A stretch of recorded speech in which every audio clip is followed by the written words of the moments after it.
Finally, we had rain from 12:30 last night. Up to now, it's still drizzling. But isn't that just gorgeous? Look at all of them looking so beautiful. We're still gonna have rain for today. And of course, everything in my garden is starting to sort of, I don't know, it just feels alive. Even though there's a few of them that are sort of dead, but it doesn't matter. They're just feeling alive. Isn't that wonderful? All of these succulents has a certain spring in their step, or spring and the sprung, whatever. And look at that, even that one. I need to bring you inside, Blue Enchantress, because I even overlooked this. So I need to clean you up, get rid of all those dry leaves.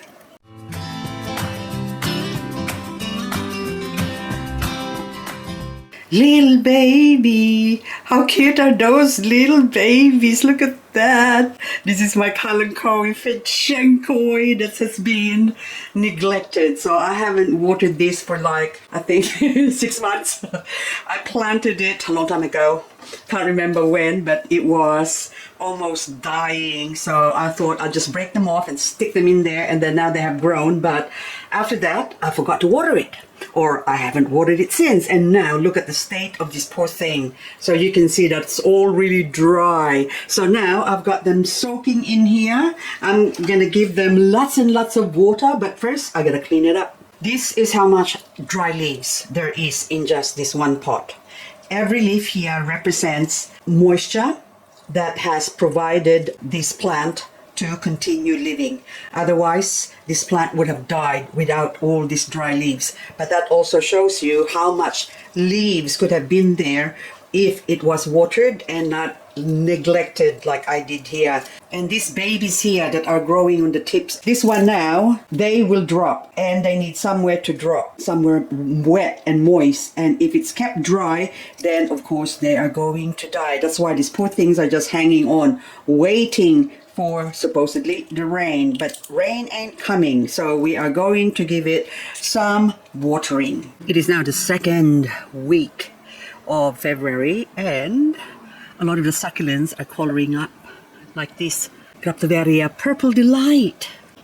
And see, this Letitia here is as well going orangey pink, because as the weather cools down, a lot of the succulents now are going into the autumn weather. And that means time for a chop for those beautiful autumn and winter growers. Or should I say, the cool weather growers. Our first customer is this Rosularia PLATYPHYLLA, which is just so gorgeous. Look at this. Look at the color as well. It's coloring up. But this one is drying up, or should I say probably already dried up from summer, because they don't like the summer sun, and I can see that that's all dried up. So we are going to remove this, and now we're gonna try and propagate some. I've actually propagated a few already during the summertime, because it's the same thing like this, same story. It started drying up. So hang on, this one, look. Now that one is actually, hang on, I drop it. It's starting to grow roots from being rotted from summer because of the heat. Now it's growing, so look at that. So they're all just best giving them a cleanup. So this is such a beautiful, beautiful succulent. Okay, so this cluster here, I wonder if this is still attached. Ah, see, there you go. So this is now the best time to propagate this, when they sort of dry off like that. Look at that. Okay, so that one is still attached. I'm going to leave that there. And I'm also going to put a couple of ones that are sort of growing here. So like that one, I'll just stick it in there, I think. Hang on, stir it up a little bit. And then, where's that one with the roots as well? That one, even that small one. We'll put that there because it's already got a root and that can grow. Now this one, I'll just check this one. These ones are still, they're still resistant. So I'm going to leave that. Anything that, oh, that one is still, and this one here, hang on, that one as well. Ooh, see, there you go. Okay, so they are falling off like flies.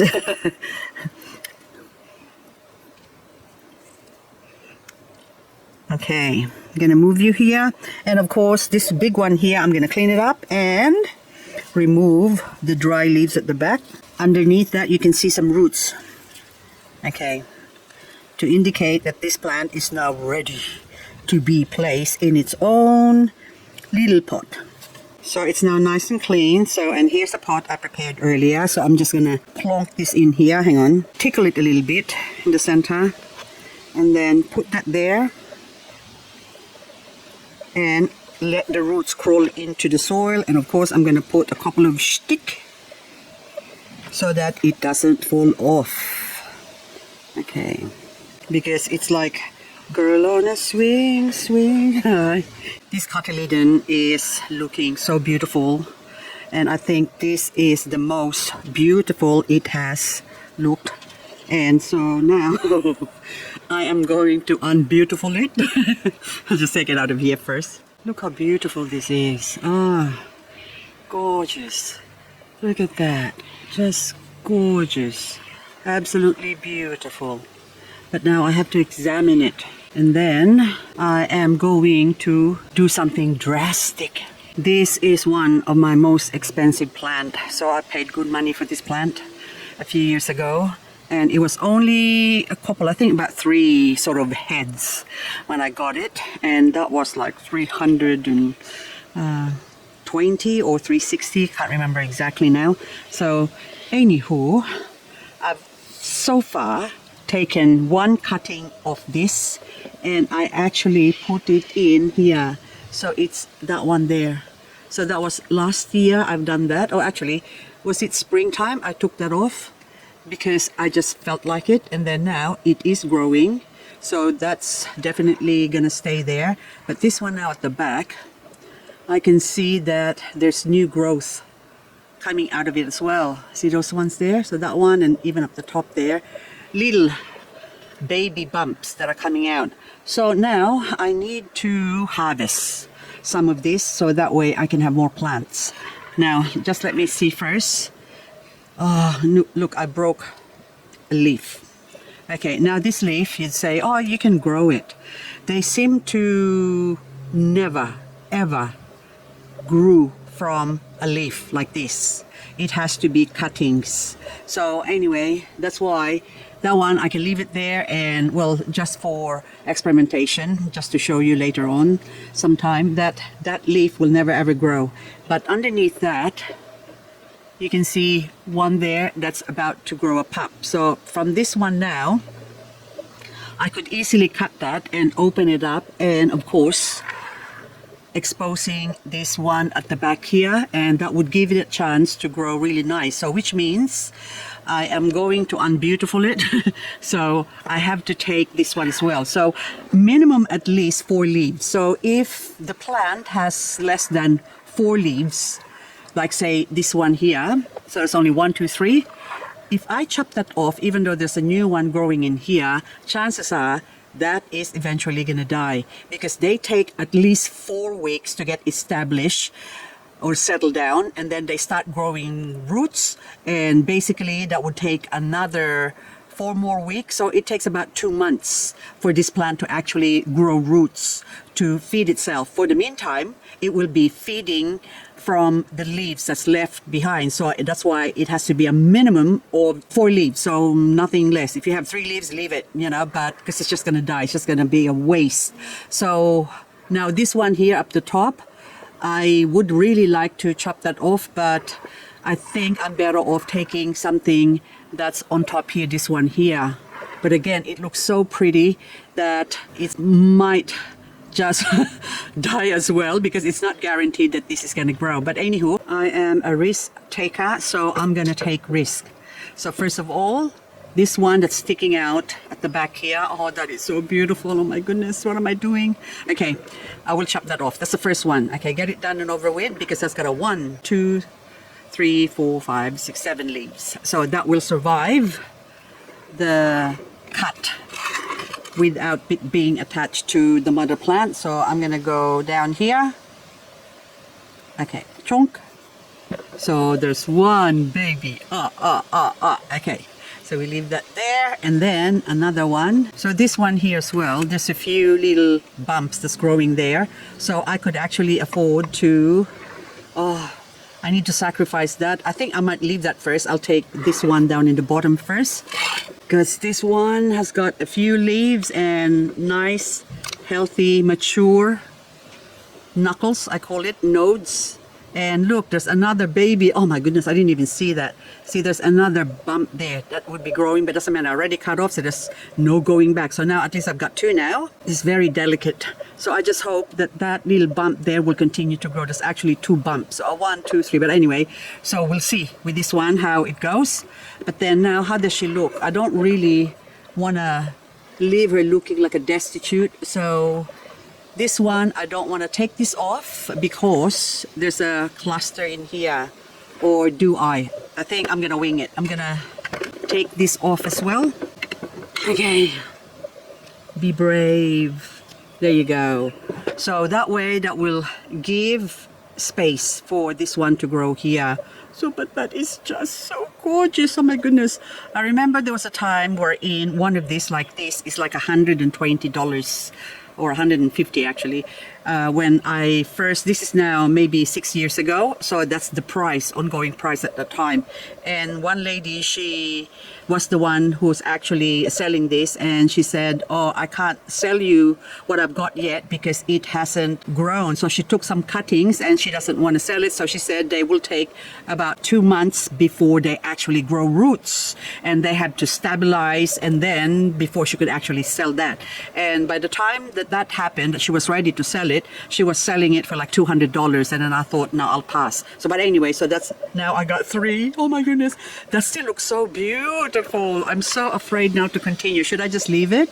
But that one in the bottom, also that one there at the back, needs some room to grow. So should I take the one on top? I think, hang on, wait a minute, I am gonna risk it. But that looks so nice. Okay, no, take this one. Okay, this one in between. So that one there, the one that I've, where the leaf came from, we'll chop that off there. Okay, you ready? Hang on. Yes. There you go. Okay, let me see you. She still looks beautiful, so it's okay. So I hope you just continue to grow. So this is also the best time now to give them some fertilizer. So I'm just using my little seaweed potting mix booster. So it's a seaweed fertilizer, and also it promotes soil growth or improvement on the soil. Okay, so I'm just gonna put one, that's plenty enough, and then now I'll put this back. But before that, I'll show you what I've got now. So I've got 1, 2, 3, 4 beautiful cotyledon variegated. Aren't they just gorgeous? I could just eat them. Look so yummy. Now I have a soil that I prepared earlier, of course, and that's wet. So, but it's only like 3/4 full, basically. So what I'm going to do now is put some coconut coir, a little bit. Just a layer in there.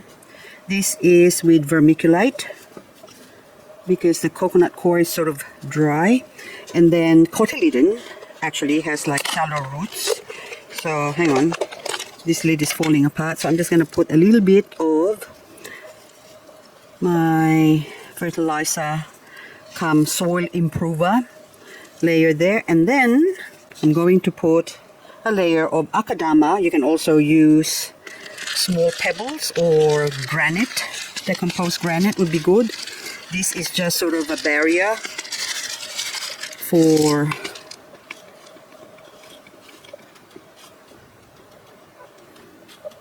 the end of the plant, not touching it. So I'm just actually gonna lay this on top here, and I will keep an eye because I'm still drying it, or I have to leave it to dry up, and then once it sort of dries up, maybe in a couple of days, then I will stick it into my akadama so that way it can continue drying off and hasten the root growing process. And also I will be putting this not out in the open. I'll put it somewhere a little bit protected here, so you can see that the afternoon sun shines through here, but in there is a space wherein the sun can't get to it. So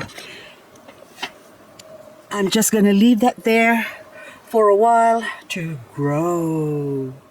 19 days ago, I chopped off my pink champagne because it basically rotted. And this is what's left of it. And let's just see. And I can't see any roots growing on this one yet. So I'm going to leave it there still. And also the leaves that I've gathered, all of them have actually rotted off. So I think I got 6 or something like that I put aside. And this one is already gone. But this one is the last of the Mohican. And looks like it's still trying to form. Well, hopefully it will, but I think it's going to be gone as well because that looks sort of dark. I think it's going to go on the dark side now. But the mother plant that I chopped off is, ta-da! Growing a baby. Look at that. So that's about 20 days growth. Oh, look at that. Look how cute she is. See, there's still one. And will there be another one? I don't know. We'll have to wait and see. So it's been kept indoors here and I haven't watered it as well. So this feels like it's a little bit on the light side. So I'm just going to give it a good soaking as well. But I will still keep it here to continue growing. Today is Valentine's Day and I haven't got a Valentino anymore, so I thought I'll buy myself well, actually this is, if I have a Valentino, he would have bought me this plant which is just gorgeous. Look at that. So this one is called, I still don't know the name, so I'll just call it Epi for short. So Epithecantha micromiris. So this is my latest acquisition along with this one. I had one of these before. And this plant is actually quite frost hardy to my area. And of course, I planted it outside and it was a nice big mound. So it was about that big already, you know, but I found out that the snails and the slug loves it and they ate it all up. So I decided that I really love this cute little sort of a aloe looking plant, and it's sort of, when it's, oh ouch, so it's a little bit spiky, but when it's grown in a mound it just looks so nice that I can't help but get another one. So this is only cheap. I got it from Nora Garden 89 and it only cost $6. So I said for $6 I'm gonna grow it again. My Orthonocapensis is looking nice and thick and full and beautiful. So look at that. Oh, gorgeous, gorgeous, gorgeous. So this is now, I don't know, I try to remember how many years since I've got this. So it would easily be about 4 years now, but I only started with sort of a tiny bunch like this here in the corner. And then now I've got so much plant. This is one pot. And also I have this other pot here that is growing prolifically. Look at that. So now that the weather is already going cooler, summer is almost over. Hang on, I'm just gonna, I don't want to sit on it. And then this one, I can see that it's drying up. It's a little bit soft. So I'm gonna give this a good drink, and also I am going to start hacking this and propagating it so that by next year, hopefully, I will have quadruple the amount of Orthonocapensis that I've got. Anyway, guys, that's all I've got for this video. I have so much more things to do, but probably on the next video I might just sort of go around and look at her. She looks beautiful now, even though it's been chopped. And this area I need to rearrange a lot of my babies here so I can separate the frost sensitive one to the ones that can actually survive the frost. But anywho, and also this beautiful pretty and pink also needs to be propagated. Anyway, guys, thank you once again for watching, and hope I'll catch you in the next video.